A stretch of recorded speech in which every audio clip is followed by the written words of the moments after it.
Ang mga kwento ng pag-ibig, kwento ng buhay, at kwento ng pag-asa dito sa Barangay Love Stories. Love Stories. Kapag ang isang bagay ay dumating sa iyo nang hindi mo inaasahan, maaring ikagulat mo ito o maaring mapalampas ng hindi na mamalayan. Maswerte kayang masasabi kung sa pagdating muli nito ay hindi mo nasasayangin ang pagkakataon. Ikaw kabarangay, ilang beses ka nang nagpalampas ng mga bagay na sana'y noon pa ay nasa iyo na.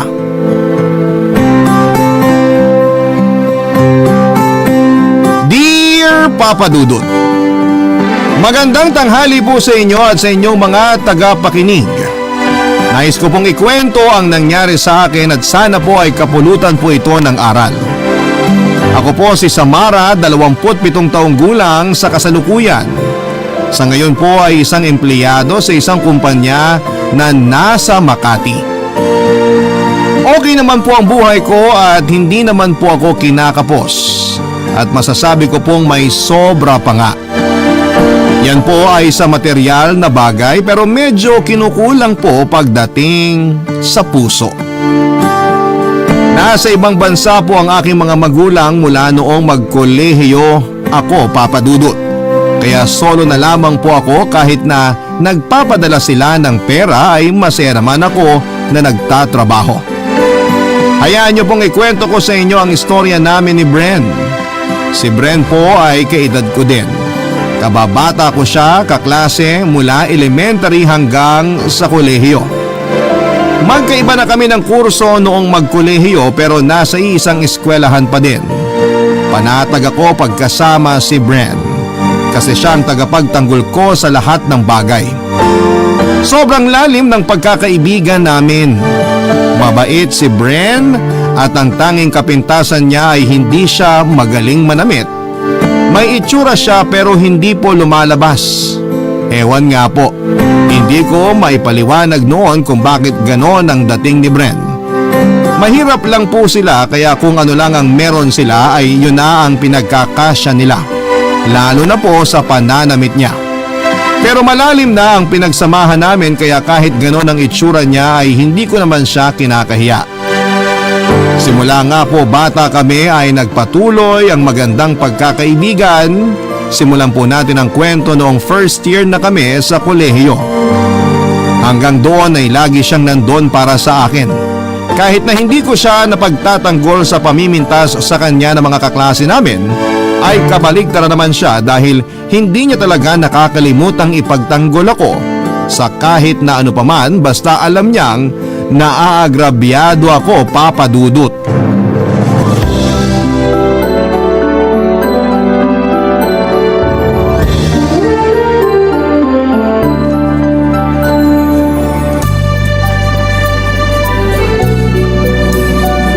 Okay ka lang?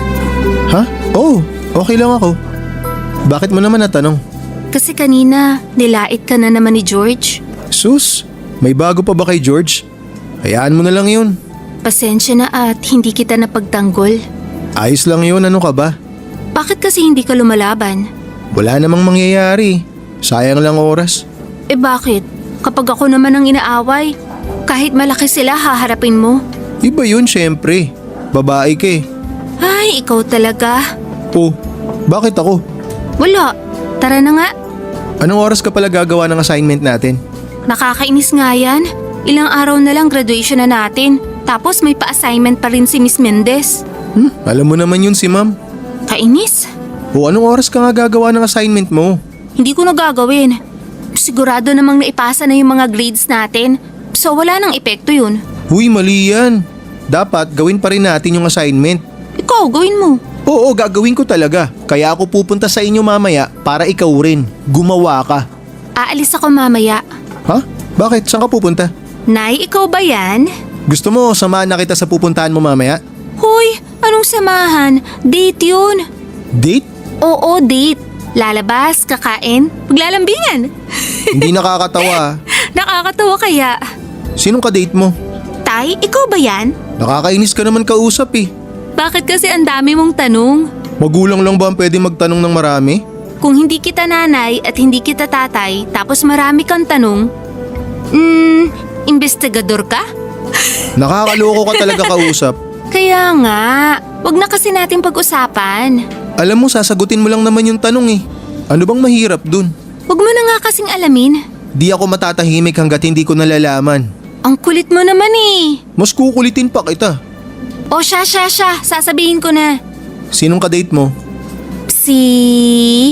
Sino nga? bakit galit? Nakakainis kasi na nambibitin ka pa eh. Kasi baka… Sino nga sabi? Si George. Ano? Yun ang bubuli sa akin ng kadate mo? Oo eh. Alam mo namang masama ugali nun eh. Huwag ka sumama sa kanya. Hindi pwede. Bakit hindi pwede? Ikaw naman ang magdedesisyon. Kaya nga. O alam mo naman pala eh. Huwag ka sumama dun ha. Kami na. Narinig mo ba ako? Oo, dinig na dinig ko. Samara naman. Marami naman dyan eh. Bakit yung hindi pa maganda ugali ang binoyfriend mo? Mabait naman si George. Anong mabait? Bully nga siya, di ba? Binubuli niya ako. Nakalimutan mo na ba? Ikaw lang naman. Pero mabait siya sa iba. Ano? Oo. Naririnig mo ba yung mga sinasabi mo? Basta sinagot ko na siya. At kami na. Kaya tanggapin mo na lang yun. Ay, bahala ka. Papa Dudut, alam kong nabigla sa sinabi ko si Bren, pero yun po talaga. Alam ko din po na kahit kami na ni George ay hindi natigil ang pambubuli niya kay Bren. Pinagsasabihan ko naman po siya kaso'y mangangako siya pero ginagawa pa rin niya. Wala po akong magawa, Papa Dudut, mahal ko po kasi si George at ewan ko nga po. Sa dinami-dami na nagpaparamdam sa akin noon ay kay George pa ako nahulog. Bakit sa bully pa na kaibigan ko? Si Bren naman po ay wala na ding magawa kasi nga po kami na ni George. Kaya kahit minamalit siya ni George ay hindi na lamang niya pinapansin. Dahil po sa akin ay tiniis niya na lamang ang pang-aapi sa kanya ni George. Hanggang patapos na kami ng first year college kasabay po noon ay nagtapos din ang feelings ni George sa akin. Si George ay parang bulang nawala, na-ghost po ako. Hinanap ko siya kasi napaka-unfair ng ginawa niya. Bigyan niya man lang ako ng closure. Saka ko nabalitaan na na-kick out pala siya sa eskwelahan dahil may nagulpi siyang isang estudyante din. Konsuelo na lang sa akin na hindi si Bren ang nagulpi niya. Pinilit ko siyang kalimutan kaso ewan bakit pag naaalala ko siya ay nalulungkot ako. Siyempre to the rescue naman po ang kaibigan kong si Bren. Hindi niya sinugod at ginulpi si George kasi nga po hindi na namin siya mahanap. Pero sinamahan po ako ni Bren sa sakit na nararamdaman ko noon, Papa Dudut. First serious boyfriend ko po noon ang lokong yon tapos ay ganun pang ginawa sa akin. Kahit may ilang naging boyfriend na ako noong high school ay hindi naging kasing lalim ng relasyon namin ni George ang mga naunang boyfriend ko. Kaya naman sobrang apektado po ako sa paghihiwalay namin ni George. Nang mag second year na kami ay may naging boyfriend po ulit ako, ang pangalan niya ay Elson. Ubod po siya ng seloso at dahil po doon ay iniwasan ko si Bren dahil nagsiselos sa kanya si Elson. At kahit na anong paliwanag ko ay hindi niya pinakinggan, basta layuan ko daw si Bren.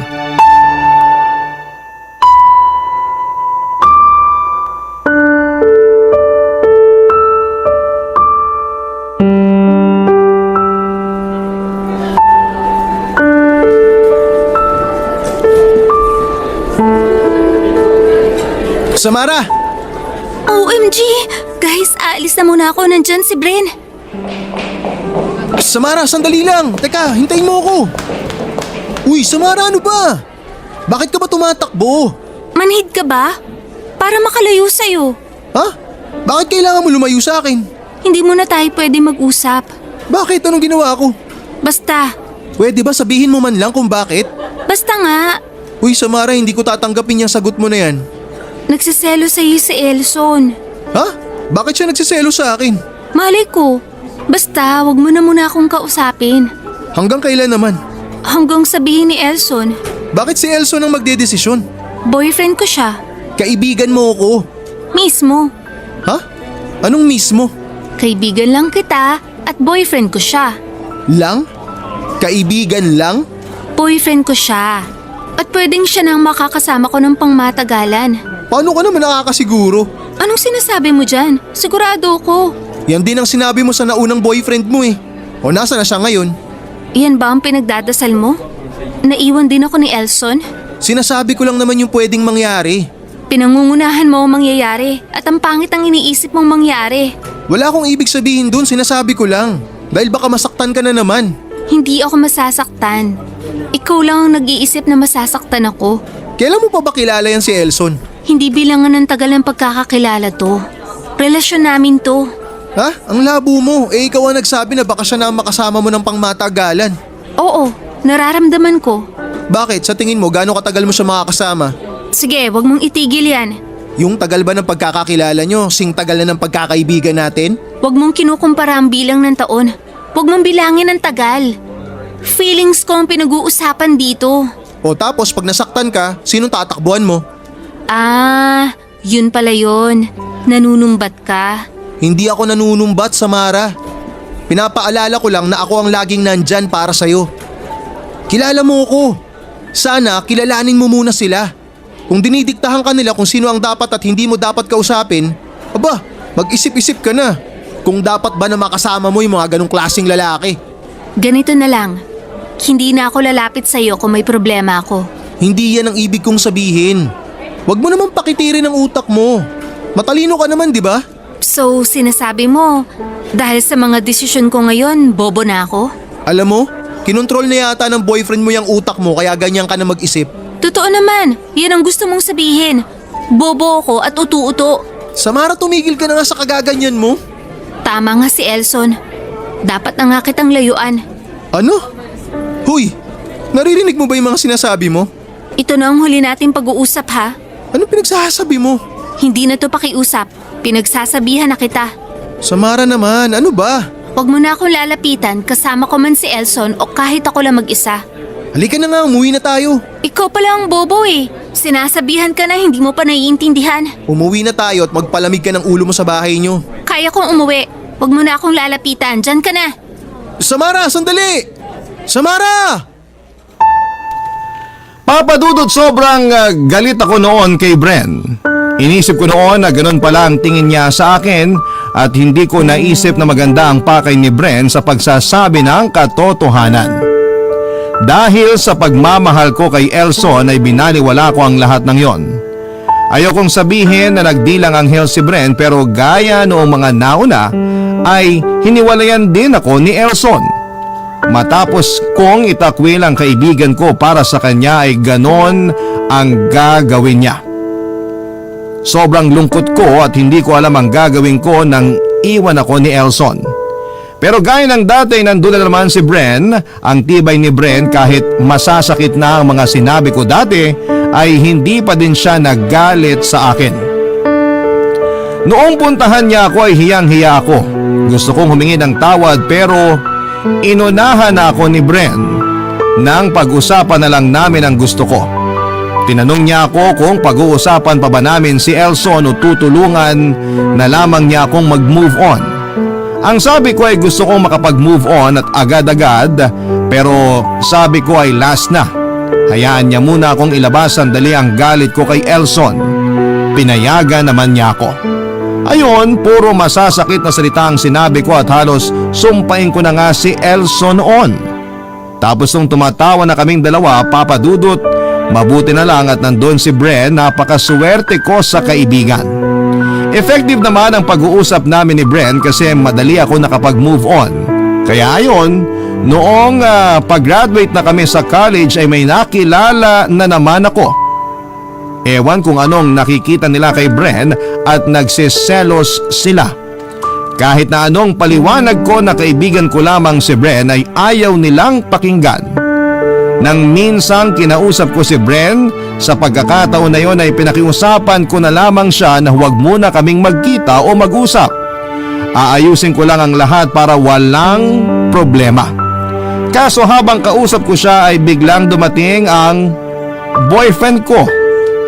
At nakita niya mismo kami na nag-uusap ni Bren. Bagay na hindi ko alam ang gagawin at kung papaano ipapaliwanag ang lahat, Papa Dudut, dahil siguradong magseselos siya.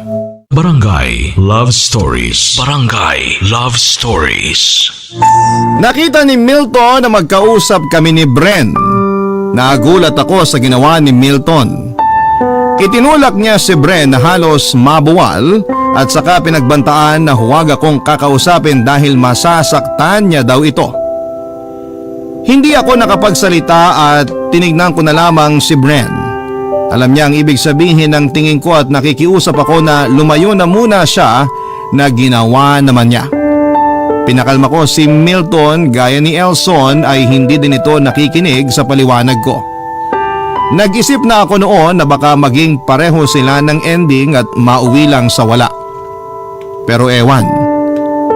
Mahal ko na naman kasi kaya itinapon ko yung ideya na baka nga gawin din niya ang ginawa ni Elson. Pero nagtagal pa kami at hindi ko nararamdaman ang parehong nararamdaman ko kay Elson noon. Kaya inisip ko na iba si Milton. Pero isang araw ay nagmensahe sa akin si Bren na gusto raw niya akong makausap. Siyempre, takot ako Papa Dudut kasi baka malaman ni Milton na kinausap ko si Bren.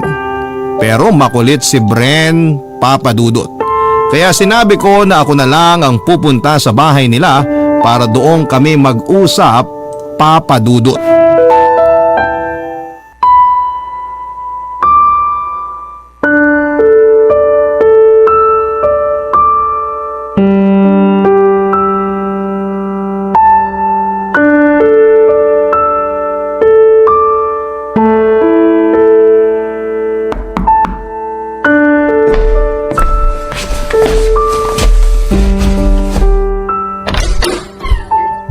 Samara, halika, tuloy ka.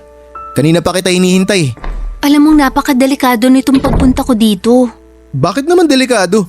Anong bakit naman? Sinabihan ka na ni Milton. Sa palagay ko mas mahalaga tong pag-uusapan natin kesa sa kanya. Ano ba kasi yan? Importante to. Teka, ano yan? Black eye? Bakit ka may black eye? May sumuntok sa akin eh. Sino? Si Milton. Ano ka ba? Bakit niya naman gagawin yan? Hindi na naman tayo nagkakausap. Ewan ko ron. Basta ginawa niya eh. Ano? Basta nagkasalubong kayo tapos sinuntok ka na niya.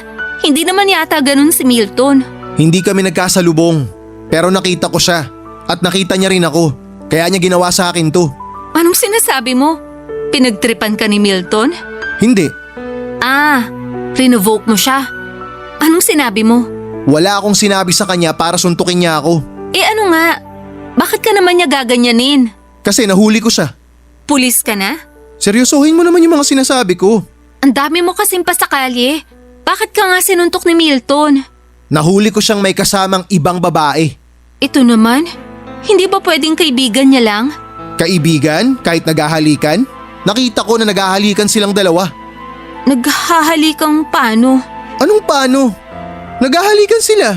Paano ba maghalikan, Samara? Alam mo minsan, may naiisip ako. Ano naman yung naiisip mo?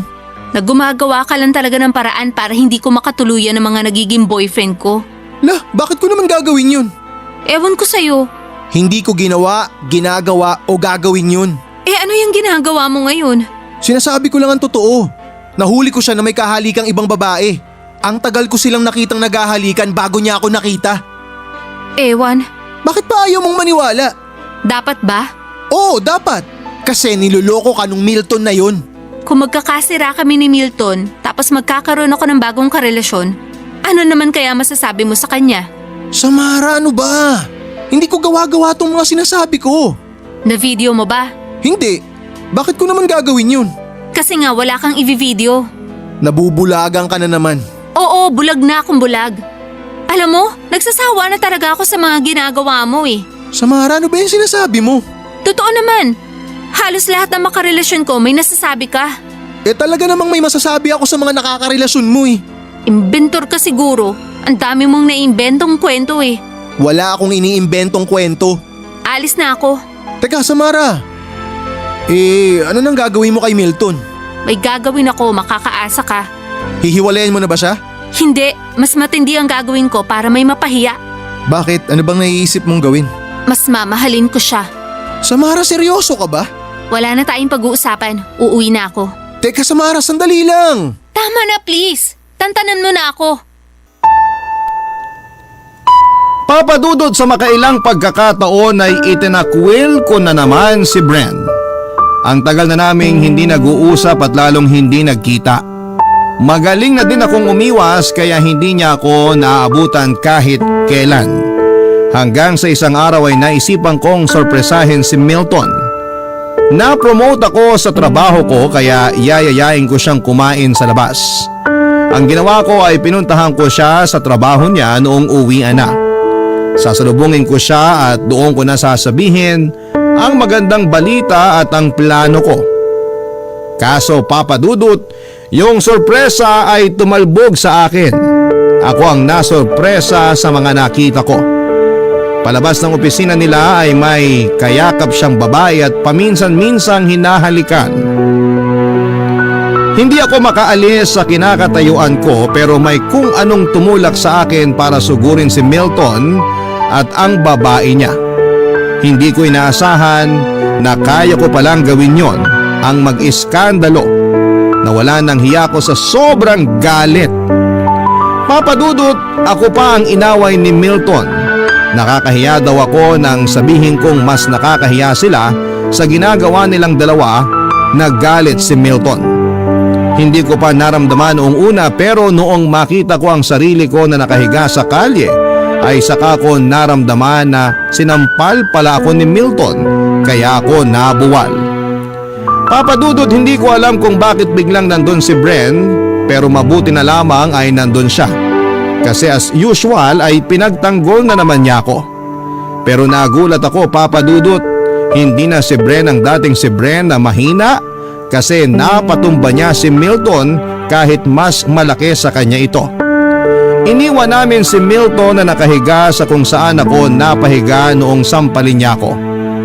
Ewan kung matatawa po ako, Papadudot, kasi yung kasama niyang babae ay iniwan siya. Bago umalis ay sinabi pa nito na wala naman pala siyang aasahan kay Milton na napakalampa. Ang sakit siguro noon para kay Milton kaya parang nawala yung sakit ng sampal noong makita kong iniwan siya. Hinatid ako ni Bren sa bahay gaya ng dati ay hiyang-hiya na naman ako sa kanya, Papadudot.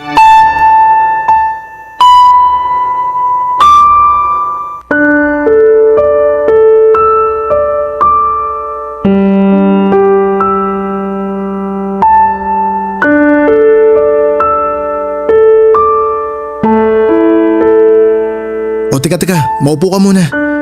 Ayan, daan-daan. OA mo ha? Nasampal lang ako. Oo nga, nasampal ka lang. Pero malakas na sampal yun. Hindi naman mukhang ipang uupo ko. Nakakapagbiro ka pa ah. Pagod na ako magmukmok. Kaya itatawa ko na lang. No comment na lang ako. Oo na. Tama ka na nga uli. Bakit naman kasi ang tigas ng ulo mo eh? Huwag mo na akong sumbatan. Di kita sinusumbatan, sinasabi ko lang. Okay na ako. Mas matindi sa nakaganda ang pakiramdam ko nung narinig ko dun sa babae na pinahiya niya si Milton at may bonus pa. Iniiwan siya. Uy, masama yan. Hayaan mo na. Mas masama naman sila eh. Yung totoo, okay ka na ba talaga? Physically, oo. Emotionally, konting panahon lang. Konting panahon lang na ano? Makaka-recover din. Sa susunod kasi, kilalanin mo muna bago ka mahulog. Sobra ka naman sa akin. Kinikilala ko naman muna ha. Sus, kinikilala. Ang laki ng reaksyon ha. Nagtataka ka pa? Oo na nga, mali na nga. Huwag mo nang idiin pa. Sana pagkatapos nito matuto ka na. Pipilitin ko. Ano? Pipilitin mo pa? At least honest ako. Kesa naman sabihin ko oo, tapos hindi pala. Mahirap bang matuto lalo na kung paulit-ulit? Pipilitin na nga. Ay nako, bahala ka nga. Tama na nga yan. Hindi pa ako nagpapasalamat. Salamat ha. Okay. Okay? Anong sagot yan? Ay, walang anuman. Yan. Teka, bakit nga pala nandun ka kanina? Nakalimutan mo na ba na magkatabi lang opisina namin ni Milton? Kaya ako nga siya nahuli dati na may kahalikang ibang babae, di ba? Swerte naman at nandun ka ng eksaktong oras.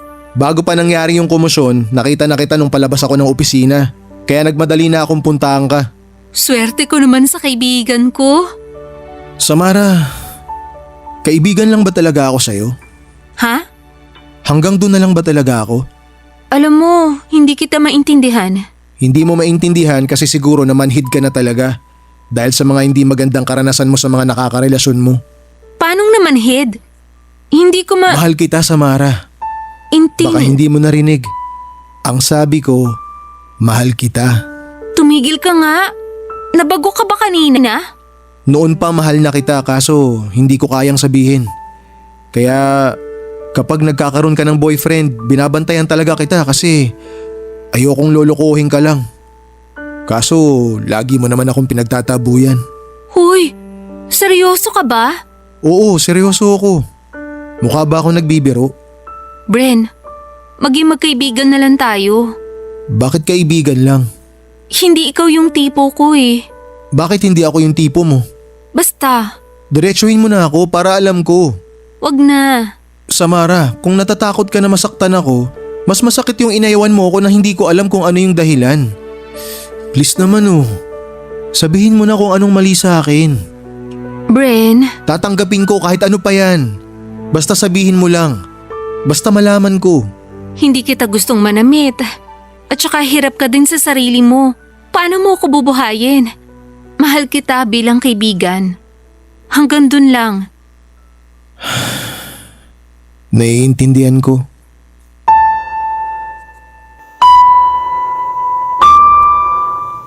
Papadudot ang bigat sa akin noong mga sinabi ko kay Bren. Kaso'y mapilit siya. Totoo naman po na paano kami mabubuhay kung sarili niya pa lamang ay hirap na siya.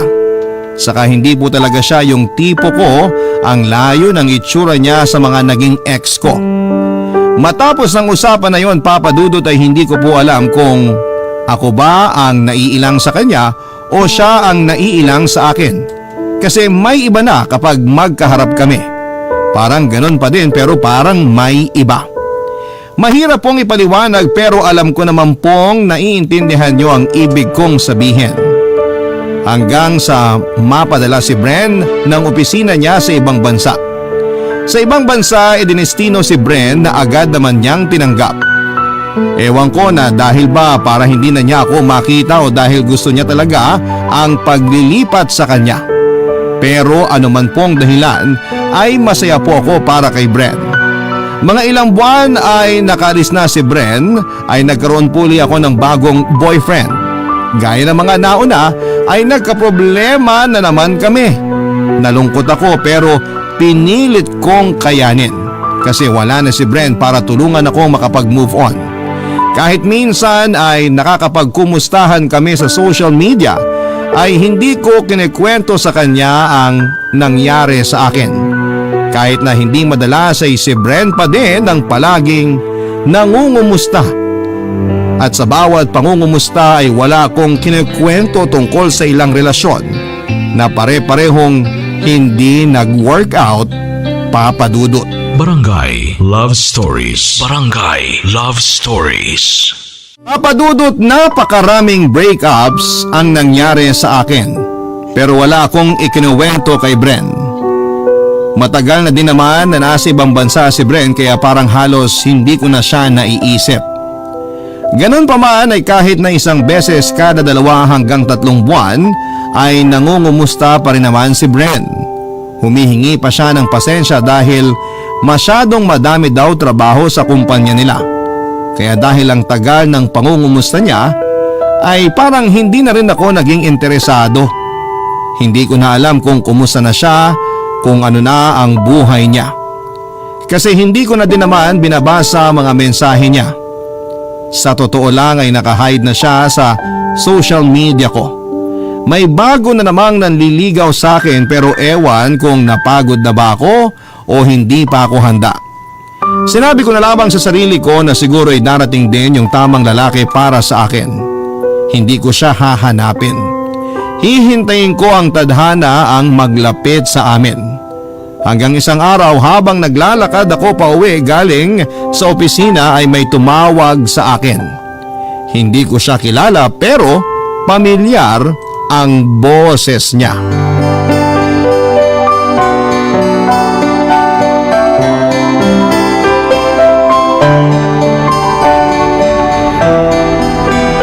Samara! Yes? Samara! Ako nga. Alam ko ngang ikaw yan. May kailangan ka ba? Nagbibiro ka ba? Sino ka ba? Grabe ka naman. Nagbago ba mukha ako? Ilang taon pa lang naman nung huli tayo magkita. Bren? Ako nga. OMG! Sorry, hindi kita nakilala. Uy, sobra ka sa akin ha. Totoo, hindi talaga kita nakilala. Nag-ibang itsura mo. Nag-iba? Pumangit ba ako? Kabaliktaran. So, gumawa po ako? Oo, Pangit pala talaga ako dati. hindi naman. Gwapo ka naman. Kaso ewan, dahil sa pananamit mo kaya parang hindi lumalabas yung itsura mo. Siguro nga. Grabe, ibang-iba na talaga ang itsura mo. Ang ganda na ng katawan mo. At iba ka na manamit. Bakit? Baduy pa rin ba? Sorry sa sinabi ko dati ha. Okay lang, ano ka ba? Totoo naman yun eh. Marami kasi akong iniisip dati kaya hindi ko na nagawang pumorma. Ay teka, hindi pala pumorma. Hindi ko na naisip na mag-ayos ng sarili. Tsaka anong iaayos ko dati? Wala rin naman akong ekstrang perang pambili ng mga damit. Kumusta ka na? Eto, okay naman. Kailan ka pa nandito sa Pilipinas? Nung isang araw lang. Bakit hindi ka nagsabi na uuwi ka pala? Nagsabi ako kaso parang hindi mo ata binabasa yung mga message ko sa'yo eh. Sorry. Madami kasi nagme-message. Kaya madami din ang natatabunan na mensahe. Okay lang, ganun talaga. Sorry. Okay lang yun, ano ka ba? Teka, bakit ka nandito? Nagpunta talaga ako rito. Bakit? Nagbaka sakali ako na dyan ka pa rin nagtatrabaho. Teka, ibig mong sabihin ako talagang pinunta mo dito? Oo, Bakit? anong bakit? Siyempre pupuntahan kita. Salamat ha. Salamat saan? Hindi ka pa rin nakakalimot. Mahaba at malalim ang pinagsamahan natin kaya hindi basta-basta may tatapon yun. Oo nga. Tara, treat kita. Kain tayo. Ha? Anong ha? Tara na! Sige, saan tayo? Diyan na lang sa malapit, yung magandang restaurant dyan. Ah, yung bagong tayo. Sige, Teka, kunin ko lang yung kotse ko sandali. may kotse ka? Wag na tayo magkotse. Malapit lang naman. Ah, okay. Lalakad tayo? Sure ka? Oo naman. Tara. Sige, tara.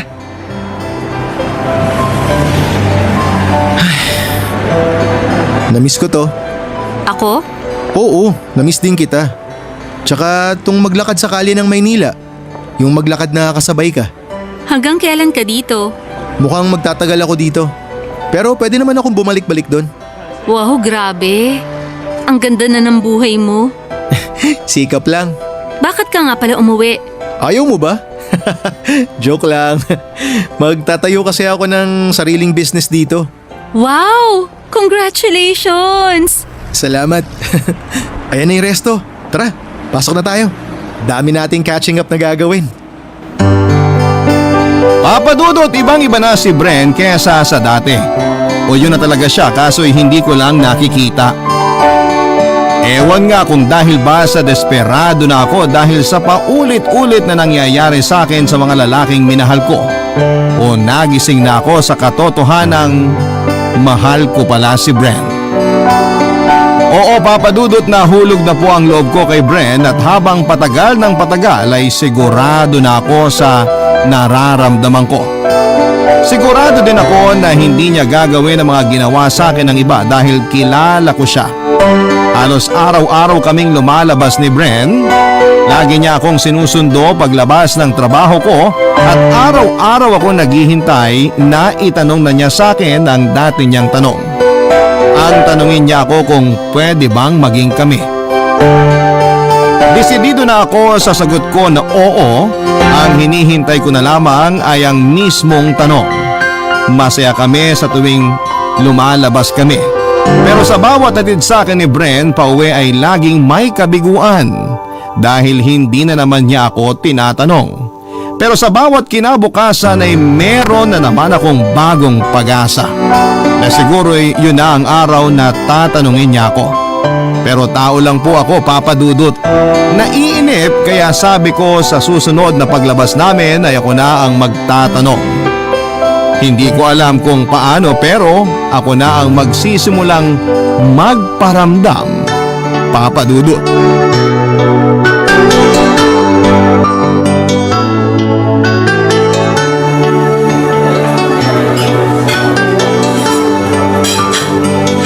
Kain ka na. Salamat uli sa treat ha. Kailangan ba araw-araw ka magpasalamat? Siyempre naman. Kasi hindi mo naman kailangan gawin to pero ginagawa mo. Ang tagal kasi nating hindi nagkita. 5 taon din yun. Kaya kailangan talaga natin makabawi sa matagal na hindi pagkikita. Kaya salamat din. At hindi mo ko kinalimutan. Ikaw lang naman tong nakalimot eh. Lagi kaya ako nagme-message sa'yo. Sorry talaga. Kalimutan mo na yun. Sige na, kumain ka na. Nakakatuwa, paborito mo pa rin yung spaghetti, no? Oo. Dati pag kumakain tayo dun sa kantin na malapit sa eskwelahan, hindi nawawala yung spaghetti sa order mo eh.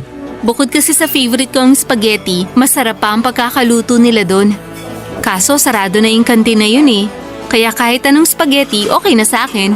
Hindi ka pa rin nagbabago. Nagbago na. Parang wala naman nagbago sa'yo.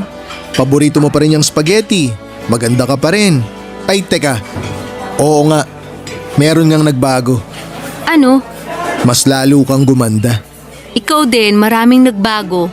At isa doon yung pagiging bolero. Uy, totoo yung sinasabi ko. Hindi nga, lalo kang ang gumanda. May iba pang nagbago sa akin. May iba pa? Ano? Lalo kang pumuti?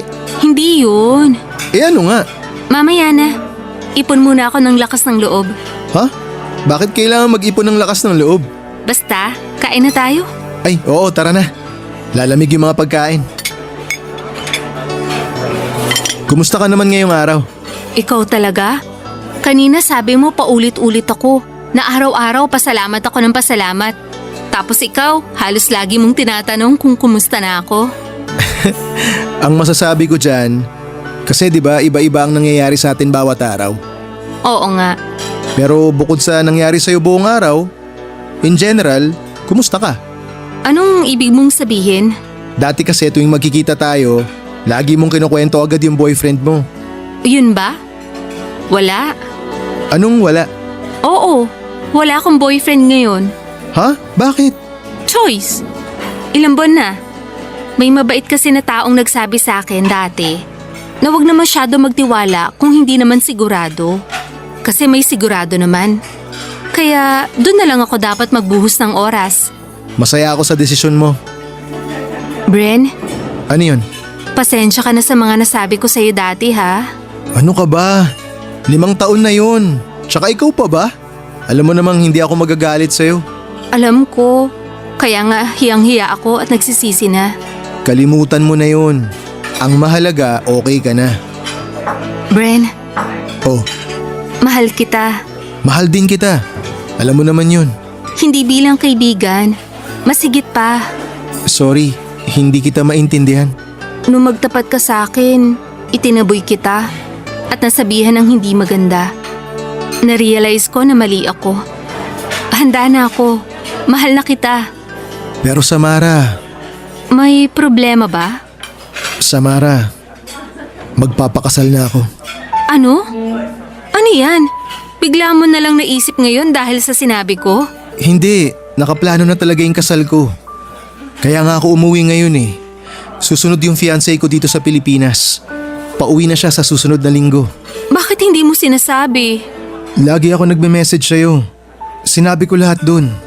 Kaya akala ko alam mo na. Hindi ko alam. Hindi ko binabasa yung mga messages mo eh. Sorry. Uy, Samara. Huwag ka nang umiyak. Tandaan mo, kahit may pamilya na ako, hindi pa rin magbabago para sa akin na ikaw si Samara. Ang kababata at best friend ko.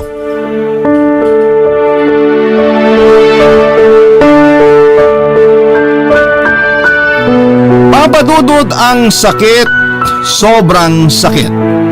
Ganun pala ang nararamdaman ng mga nababasted. Ganun pala ang pinaramdam ko kay Bren noong nagtapat siya sa akin ng pag-ibig niya dati. Hindi niya kasalanan na umasa ako, kasalanan ko. Kung binabasa ko lang ang mga mensahe niya, sana alam ko. Noong buksan ko ang mga mensahe, Papadudot, ay kulang ang 3 oras para basahin ko lahat ng mensahe niyang dinedma ko. Mahaba-haba ang mga messages niya, siguro yung mga naunang message kung binasa ko lang noong mga araw na down ako dahil sa mga relasyon ko. Sana'y maaga akong nakarecover. Napakabait ni Bren at hindi ko napansin yon dahil itsura at kabuhayan ang tinitignan ko. Papadudod, parang ako na mismo ang sumampal sa sarili ko para magising sa katotohanan na masyado akong maraming tama na pinalampas. Masakit sa akin pero nag-attend pa rin ako ng kasal ni Bren at Mildred. Si Mildred po ang napangasawa ni Bren. Maganda din siya at gaya ni Bren ay ubod siya ng bait. Alam niya po ang lahat ng pinagdaanan namin ni Bren, pati ang dating nararamdaman sa akin ni Bren bilang first love niya. Walang itinago si Bren kay Mildred, Papadudot, bukod sa ayaw kong sumama ang loob ni Bren kung hindi ako a-attend ng kasal niya, ay kailangan ko po talagang magpunta kasi isa po ako sa mga abay. Hindi po ako bridesmaid kasi may best friend po si Mildred at yun ang kinuha niya. Hindi din po ako kasama sa mga maid of honors, Papadudot. Ako po ang kinuha ni Bren para makaagapay niya. Imbes na best man ang kasama niya ay ako bilang best woman. Bihira lang po ang gumagawa ng ganon. Isa nga po si Bren. Gandang-ganda si Bren sa akin kaya sinabihan ko siya na tumigil na at baka magselos si Mildred. Sinabi niya na alam ni Mildred na ganon kami at wala akong dapat na ikabahala. Bittersweet, mga kapuso. Yan po ang nararamdaman ko. Kahit masakit ay sobrang saya ko naman para sa kaibigan ko. Papadudot, bago po pala nangyari ang kasal ay pinakilala ni Bren sa akin ang naging kaibigan niya sa ibang bansa. Siya po si Kurt, half American, half Filipino. Si Bren po ang direktang nagreto kay Kurt para sa akin. Hindi po ako ipapahamak ng kaibigan ko kaya sigurado po siyang iba si Kurt sa mga nakarelasyon ko. Papadudot, sobrang gwapo ni Kurt pero dahil po sa aral ng panahon ay hindi na ako sa itsura tumitingin kundi sa ugali. Para siyang si Bren pero hindi ko po sila kinukumpara. Tanggap ko po kung ano at sino si Kurt. 5 buwan na kaming nagde-date at hindi na po ako maiinip na tanungin kung pwede ba niya akong maging girlfriend. Ihintayin ko na lang po kung kailan siya handa at noong 1 buwan ay nangyari na po yon. Papadudot, mahaba pa ang lakbay kaya ayaw kong sabihing happy ending din ang kwentong pag-ibig ko. Pero ang importante ay happy ako ngayon kay Kurt at happy ako dahil sobrang happy ng best friend kong si Bren. Maraming salamat po, Papadudot, sa pagbibigay ng daan sa aking kwento. Mabuhay po ang Barangay Love Stories at ang Barangay LS 97.1. Ang inyong forever kapuso at kabarangay, Samara. Nagustuhan ng iyong napakinggan? Ituloy yan via live stream sa www.gmanetwork.com/radio. Barangay LS 97.1 Forever